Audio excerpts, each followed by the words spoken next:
விக்கிரவாண்டியில் நடந்த மாநாடு, டிவிகேனோட மாநாடு பரபரப்பாக இருந்தது. அவ்வளோ ஆர்ப்பரிப்பாக இருந்தது. இந்த 2வது மாநாடு என்னங்க ஒரு மாதிரி பரபரப்பும் இல்லை, ஆர்ப்பரிப்பும் இல்லை, அது பாட்டு சைலண்ட்டாக போயிட்டே இருக்குன்னு நிறைய பேர் நிறைய விமர்சனங்கள்லாம் வச்சுருக்க, நிறைய கேள்வியெல்லாம் கேட்டுக்கிட்டு இருந்தீங்க. அந்த பரபரப்பும் ஆர்ப்பாட்டமும் இல்லாத அப்படி இல்லாத ஒரு மாநாட்டை பயங்கர ஆர்ப்பாட்டமான பரபரப்பான ஒரு விஷயமா சீமான் மாற்றிடுவார் பொழுது. நேற்று அவர் பேசுகிற பேச்சு எனக்கு உண்மையிலே புரியல. சம்மந்தமே இல்லாமல் ஏன் இப்படி பேசினாருன்னு தெரியல.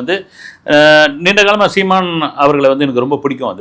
அதுக்கான காரணம் என்னென்னா, எந்த பிரச்சனையாக இருந்தாலும் அந்த பிரச்சனைக்கு முதல்ல ஒரு குரல் கொடுக்கக்கூடியவர். அந்த போராட்ட காலத்தில் முதல் நாளாக அதுக்கு இறங்கி அதுக்கு ஒரு பெரிய எதிர்ப்பை தெரிவிக்கக்கூடிய ஒருத்தர்.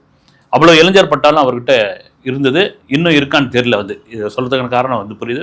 இப்போ கூட தூய்மை பணியாளர்கள் சென்னையில் நடத்தின போராட்டத்திற்கு பல பேர் அப்படி கடந்து போயிட்டு இருக்கும் பொழுது அப்படி உள்ள அவங்க பெரும் ஆதரவு கொடுத்து சீமான், அப்புறமா இயக்குனர் மு. கலைஞம், அத்தனை பேரும் அந்த மேடையில் பயங்கரமாக பேசின ஒரு பேச்செல்லாம் இருந்தது.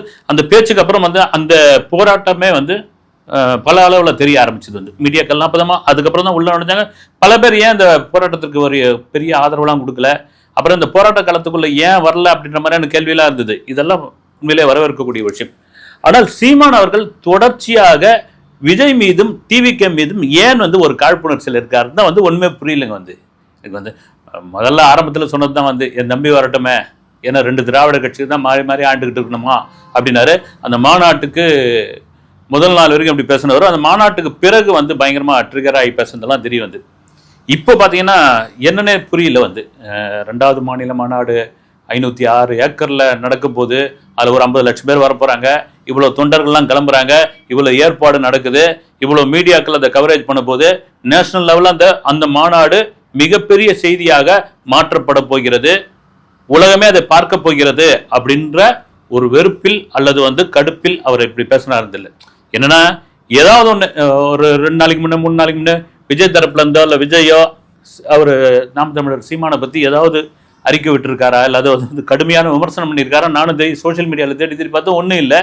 அவர் என்ன சொல்கிறாருன்னா, எப்பா நீங்கள் தளபதி தளபதி தளபதின்னு கத்துறீங்களே, அது எங்கள் காதில் தளபதி தளபதி தளபதின்னு கேட்குது அப்படின்றாரு. ஏன் இப்படி? அவங்க தளபதி தளபதின்னு சொல்லிட்டு போகிறாங்க, உங்களை சீமான் செந்தமிழன் அப்படின்னு சொல்கிறாங்க இல்லைங்களா?